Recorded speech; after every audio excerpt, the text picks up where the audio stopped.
Kaixo lagunok, jarraian Digo programa nola erabil dezakegun azalduko duzu. Lehenengo aldia baldin bada Digo programa erabiliko duzuena, nahi zing laukitxoan izakatuko diogu, eta ondoren borobil berde honi, bai zuri jartzen duen borobil berde honi izakatuko diogu. Hiru laukitxo hauek bete beharko dituzuen, erabiltzaile izena, 6 bitarte karaktere eduki beharko dituena, zuen korreo elektronikoaren helbidea, eta pasaitza.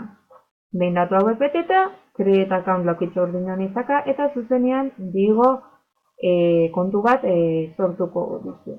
Gu aurrez, jaganik izen eman da erregistratuta gaudenez, sign in honi izaka, gure izena jarriko dugu, eta sign in laukitxo urdin honi izaka.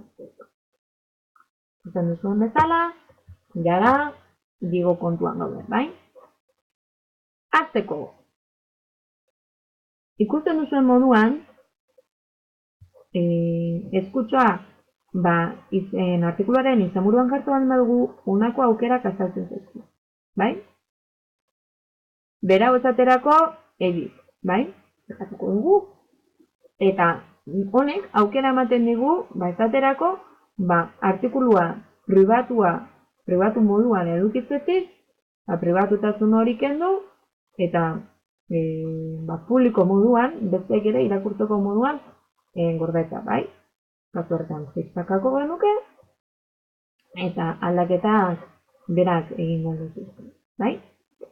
Gehiago, zaborrontzi honi zaka ezkero, gure artikulu hau ez da bat egingo dituzte, bai? Eta bueno, horrela, hainbat aukera ditugu. Zer egin dezakegu gehiago? Bueno, Discover honi zakatu ezkero, eta ondoren, communityri, ikus dezakegu zue zenbait artikulu dagoela, bai? Baina, jo dezagun guk hezkuntzaren inguruko artikuluak lortu nahi ditugula, bai? Orduan, edukazion jarriko dugu, bai? Search laukitxoari zaka, eta hemen hezkuntzarekin loturiko artikuluak azalduko zaizkigu, bai? Alde batetik, popular jartzen du, bai?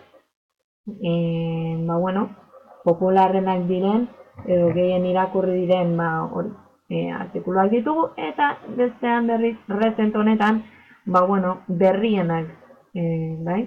Artikulu berrienak aurkituko ditugu.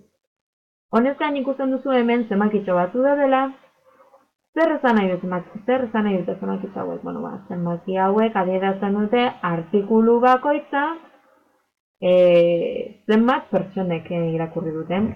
Beraz, horren arabera jakin ahal izango dugu, artikulua ona den, txarra, esanguratsua, bai? Bueno, izur gaitezen My Library honetara, bai?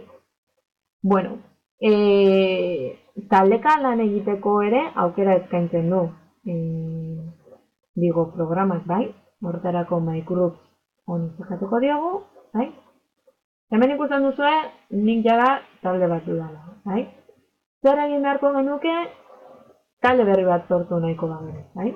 Create group honi zakatuko genioke, eta honako laukitxoak bete beharko genituzke, bai? Taldearen izena, deskribapena, kategoria, bai? Eta behin guztiak beteta ditugula, hitz hauek sartu beharko genituzke hemen, eta behin hori eginik, create my group laukitxoari zaka, eta talde berri bat sortuko genuke, bai? Zartu manda gara talde barrura, bai? Ikusiko duzue, taldekide ezberdin, taldeko partaide diren, ikasleek edo lagunek, bai? Argitaratu dituzten artikuluak, bai? Fijatzen bagara, aukera ezberdinak eskaintzen duzkigu, bai? Alde batetik, iruzkintzeko, bestetik gustuko duzula esateko, esate baterako hemen ikus dezakegu Ariane Intzaustik artikulu hau gogoko duela, bai? Save to my library honi zakatzen baldin badiogu, zuzenean gure gure liburutegian gordeko luke, bai? Eta, adibidez, hemen lehen esan duguna comment horri zakata irizkintzeko aukera dagoela, hemen ikusten da adibidez, Jonak Arregik ezarritako argitaratutako altzari honi iruzkindu diola iraia urkia. Bai? Bueno, zer egin dezakegu gehiago? Itzuliko gara hasierara, bai? Bueno, zer egin dezakegu? Internetan bagabiltza eta artikulu hori gustuko baldin eta gordetzean baldin. Demagun berrien gaudera, bai? Berrien. Hartuko gara berrian. Eta, bueno, demagun irakurtzen hasten naizela eta gustuko dudala orrialde hau. Eta gorde nahi dudala, bai? Nire digo orrialdean. Zer egingo dugu horretarako? Bueno, garrantzitsua izango da eta oso erabilgarria izango da, hemengo Jesse honizaka ezkero tools ikusiko dugu, bai? Tresnak. Digolet, ikusten duzu hemen, Digolet honek lagunduko digu modu erraz batean interneten aurkitzen ditugun artikuluak, zuzenean Digo programan gordetzeko, bai? Berau, barra de herramientas honetan ezarri, bai? Nik jada ikusten duzue jarrita dudela. Baina ikusteko zuen nola egiten den, egin dezakezue Digolet horretan zaka, eta hemen, bigarren puntu honetan jartzen duen Digolet horri zaka, eta arrastratuz barra de herramientatzera eraman. Bai? Horrela, zuzenean, jada, Digolet horrek izango zera. Bai? Beraz, itzur gaitezen berriara. Demagun, gustuko dudala horrian hau, eta gorde nahi dudala Digon. Ongira, Digolet honizakako diot, bai? Ikusten duzu hemen aukera ezberdinak irten zaizkidela. Bai?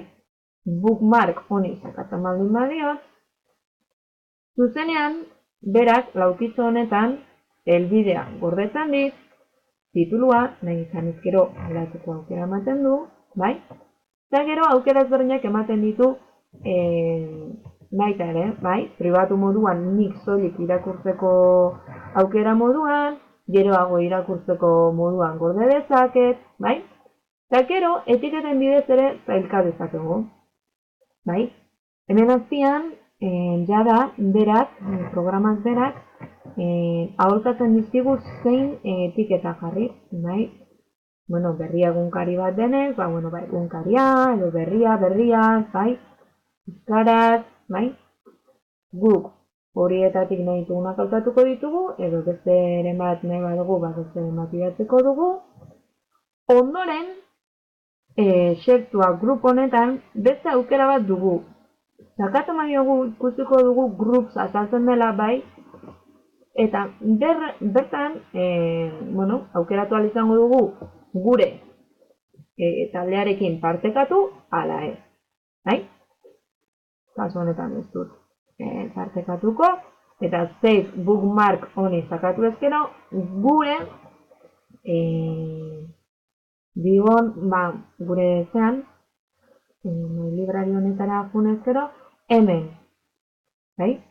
Gordeko zitzaigun, bai, ikusten duzu, hemen gorde dela berria Euskal Herriko, Euskarazko egunkaria. Bai? Honi da.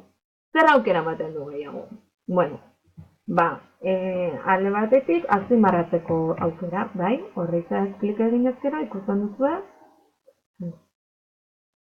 egin ezkero, garrantzitsuen ari zen zaiguna, esate baterako, urdinez jarri dezakegu, bai? Edo bezala, urdinez, berdez, bai? Kolore ezberdinak jarri ditzakegu, bai? Honez gain, zer egin dezakegu? Ohartxoak jarri ditzakegu, bai? Zerbait garrantzitsua iruditzen baldin bazaigu,